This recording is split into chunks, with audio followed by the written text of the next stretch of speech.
Hello!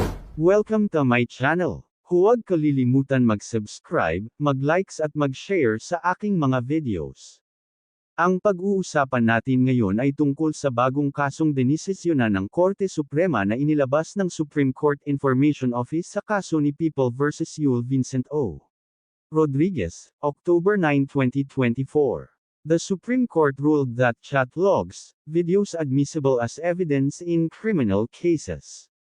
Ipinasya ng Korte Suprema na ang mga chat log, mga video ay tinatanggap bilang ebidensya sa mga kasong kriminal. Ipinasya ng Korte Suprema na ang mga online chat log at video ay tinatanggap bilang ebidensya sa mga kasong kriminal, na nagsasara sa kahilingan sa privacy ng mga human trafficker. Ang desisyon ay may kaugnayan sa pakiusap ni Yul Vincent Rodriguez, na gumamit ng Facebook at iba pang mga platform para mangbiktima ng mga biktima, upang itakwil bilang mga ebidensyang chatlog at video na nagresulta sa habambuhay na pagkakakulong sa ilalim ng Anti-Trafficking in Persons Act of 2003 o Republic Act 9208. Ang desisyon ng Korte, na isinulat ni Associate Justice Mario Lopez na may petsang ika-9 ng Oktubre taong 2024, ay nagpahayag ng mga detalye kung paano inayos ni Rodriguez ang kanyang mga krimen online. Lumabas sa record na noong 2013, sinimulan ng Anti-Human Trafficking Task Force ng Region 7 ang pag-iimbestiga kay Rodriguez matapos makatanggap ng tip mula sa United States Immigration and Customs Enforcement.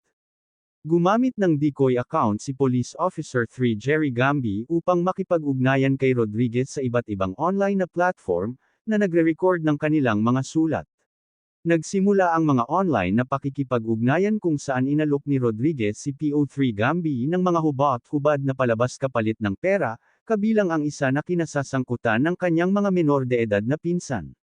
Nang magsimula na ang palabas at naitala, itinigil ni PO3 Gambi ang palabas at nag-set up ng entrapment operation kung saan sinabi niya kay Rodriguez na may dayuhang kaibigan ang tumutuloy sa isang hotel. Isang 14 anyos ang inalok ng akusado na makipagkita sa kanila sa hotel para gumawa ng live na hubad na palabas.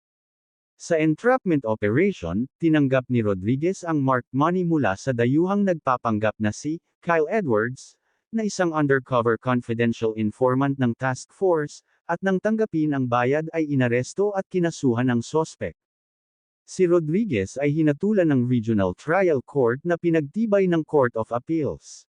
Sa paninindigan ng paghatol ni Rodriguez, natuklasan ng mataas na hukuman na ang mga video at recording ng mga chatlog ng pakikipag-usap ni Rodriguez kay PO3 Gambi ay maaaring tanggapin bilang ebidensya. Tinanggihan ng korte ang mga argumento ni Rodriguez na hindi sila tinatanggap dahil sa paglabag sa kanyang mga karapatan sa pagkapribado. Ang Republic Act 10173, o ang Data Privacy Act of 2012, ay nagpapahintulot sa pagproseso ng sensitibong personal na impormasyon upang matukoy ang kriminal na pananagutan ng isang tao at upang protektahan ang mga karapatan at interes ng mga tao sa paglilitis sa korte. Binigyang diin ng korte na ang mga video at chat log ay ipinakita bilang ebidensya upang ipakita ang paraan ni Rodriguez sa pakikipag-ugnayan sa mga dayuhan sa pamamagitan ng Skype o Facebook at pag-aalok ng mga menor de edad para sa sexual na pagsasamantala.